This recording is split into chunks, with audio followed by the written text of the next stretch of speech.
എടി കൊച്ചേ, എന്താണിത്? എന്തത്? ഓ, നിന്റെ മാർക്ക് ഷീറ്റോ? അത് നീ പറഞ്ഞോണേ, എനിക്ക് മനസ്സിലാവാൻ. എന്റെ കയ്യിലിരിക്കുന്ന നിന്റെ മാർക്ക് ഷീറ്റ് എന്നുള്ള കാര്യോ? ഞാൻ ചോദിച്ചു എന്താ ഇതിൽ കാണിച്ചിരിക്കുന്നത്? എത്ര മാർക്ക് അടിക്കാൻ വാങ്ങിച്ച? 95. ബാക്കി 5 മാർക്ക് എടി. ഇതിലുള്ള ബാക്കി 5 മാർക്ക് എവിടെ? തെറ്റിപ്പോയോ? എങ്ങനെ തെറ്റിപ്പോയി? നീ പഠിക്കാത്തോണ്ട് തെറ്റിപ്പോയി. നീ ഒരുത്തി പഠിക്കാത്തോണ്ട് മാത്രം തെറ്റിപ്പോയി.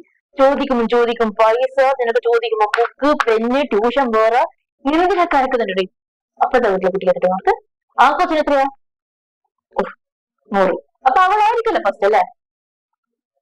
Second rank. നീ ഫസ്റ്റ് ആണോ? നിന്നെ ഇത്രയും കഷ്ടപ്പെട്ട് ഞങ്ങൾ പഠിപ്പിച്ചിട്ട് നീ വാങ്ങിച്ചതൊക്കെ സെക്കൻഡ് റാങ്ക്. എന്താ നിനക്ക് അവിടുത്തെ ഫസ്റ്റ് റാങ്ക് ആകാൻ പറ്റൂലേ? ആ ക്ലാസ്സിലെ ഫസ്റ്റ് നിനക്ക് ആവാൻ പറ്റൂലേന്ന്? അവൾക്ക് അമ്മയുടെ അച്ഛന്റെ കഷ്ടപ്പാട് അറിയാം. അതുകൊണ്ട് അവള് പഠിക്കുന്നത്. നിന്നെ പോലെയാണോ? പറയും പുറത്ത് പോകാൻ ഫ്രണ്ട്സിന്റെ കൂടെ പോകാൻ പൈസ തരണം ഞങ്ങള്.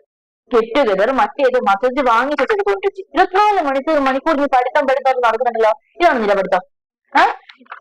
നീ അധികം പറയുന്ന കണ്ടിട്ട് മുന്നിൽ നിർത്താൻ അങ്ങോട്ട്. എന്തൊക്കെയാ ലിപ്സ്റ്റിക്ക്, ഡ്രസ്സ്, എവിടെയാ മോളി അണിഞ്ഞൊരുങ്ങിട്ട് പോകുന്നത്? ഈ അണിഞ്ഞൊരുങ്ങി നടക്കുന്ന സമയം കൊണ്ട് നിനക്ക് 2 അക്ഷരം പഠിച്ചൂടെ? 2 അക്ഷരം പഠിച്ചൂടെന്ന്? ആരക്കാണിക്കാനാണ് നീ കെട്ടിയൊരുങ്ങിട്ട് പോകുന്നത്?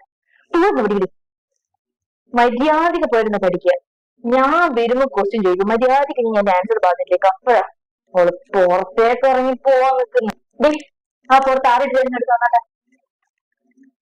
5 മിനിറ്റോ? എടുത്തിട്ട് എന്ത് പറഞ്ഞാൽ 5 മിനിറ്റ്, 10 മിനിറ്റ്, 15 മിനിറ്റ്. എനിക്കൊരു കാര്യം പറഞ്ഞപ്പോ ചെയ്താൽ എനിക്കറിയില്ല. നീ നിന്റെ സൗകര്യത്തിനല്ല ഞാൻ പറഞ്ഞ സംഭവം ചെയ്യേണ്ടത്. ഓക്കെ? എടുത്തിട്ട് വരാൻ പറഞ്ഞ അമ്മേനെ ഇവിടെ പോയി എടുത്തിട്ട് വരാം. അല്ലാണ്ട് നിന്റെ സൗകര്യത്തിനല്ല. എടുത്തിട്ട് അപ്പുറത്തെ വീട്ടുണ്ട്. നിന്നെ പോലെ നിന്റെ അതേ വയസ്സിലല്ലേ ആ കുട്ടിക്ക് 24 മണിക്കൂർ പഠിത്തം, അല്ലെങ്കിൽ അമ്മ പറയുമ്പോൾ അമ്മേനെ സഹായിക്കാം. എന്റെ ഭഗവാനേ, എനക്കും ഉണ്ട്. ഇന്ന് ഞാൻ എന്തിനാ ഉണ്ടാക്കിയിട്ട്? എന്ത് ഉപകാരമുള്ള? 24 മണിക്കൂർ തിന്നാ, ഉറങ്ങാ, TV കാണാ, മൊബൈൽ കാണാ, അല്ലെങ്കിൽ അമ്മ ഇതാ വരുന്നത് പുറത്തേക്ക് പോവാ. നിന്നെ പോലെ അവള് അമ്മയും അച്ഛനും പറയുന്നത് അപ്പുറത്തേക്ക് നോക്കില്ല. പഠിത്തത്തിന് പഠിത്തം, അല്ലെങ്കിൽ അമ്മേനെ വീട്ടിൽ സഹായിക്കുക, എല്ലാ പണിയും ആ മോള് ചെയ്യും. അതല്ല മക്കള്. അനക്കുണ്ട് ഭഗവാൻ. നീത് കഷ്ടകാലം കൂടി സമയത്ത് അനക്ക് ഉണ്ടായിരുന്നില്ല ഇങ്ങനത്തെ ഒരു സാധനം. എനിക്കൊന്നും എന്റെ ധൈര്യം അതുകൊണ്ട് നീ പഠിക്കൂ.